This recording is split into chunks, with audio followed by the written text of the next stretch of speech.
First of all, fuck the fucking law, we is fucking raw. First of all, first of all, first of all, fuck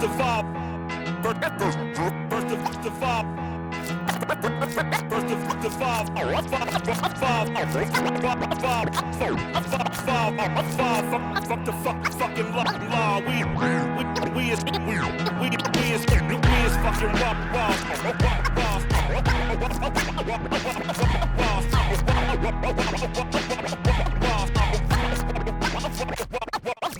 Donc je suis Philippe Barrault, je suis graffeur professionnel, je fais du graffiti depuis 20 ans et puis 8 ans en professionnel à 100%.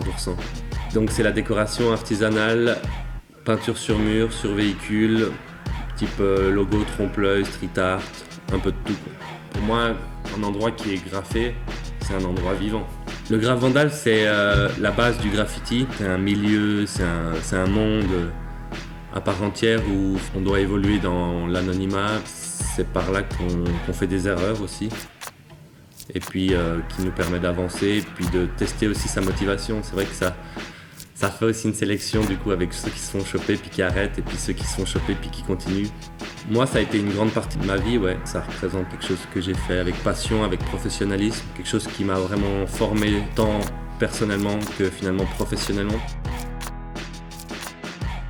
Alors en fait, je pense qu'il n'y a pas tellement de lien en fait. C'est pas parce qu'on fait quelque chose d'illégal qu'on ne peut pas le faire de manière professionnelle, dans le sens de manière rigoureuse. Et s'il devait y avoir une culture graffiti, ça serait une culture vandale.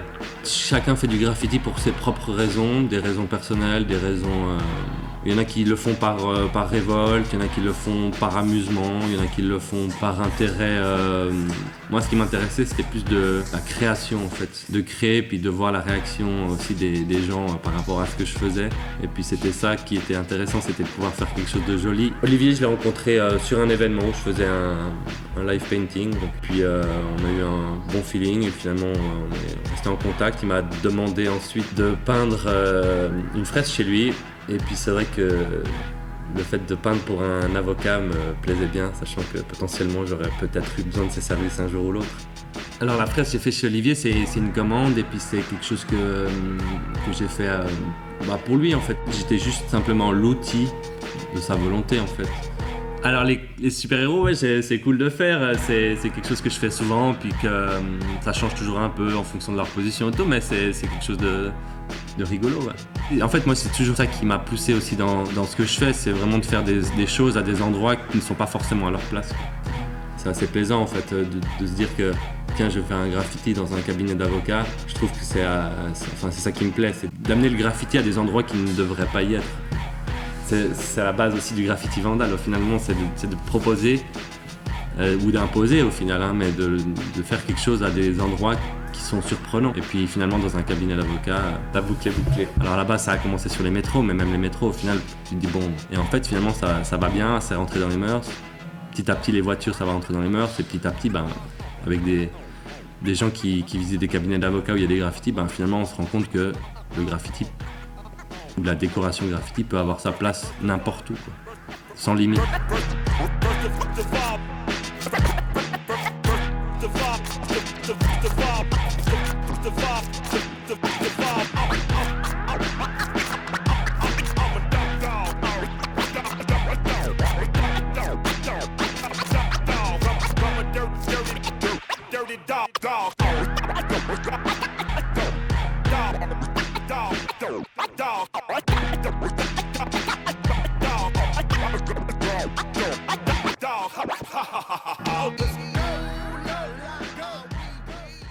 Graffeur.ch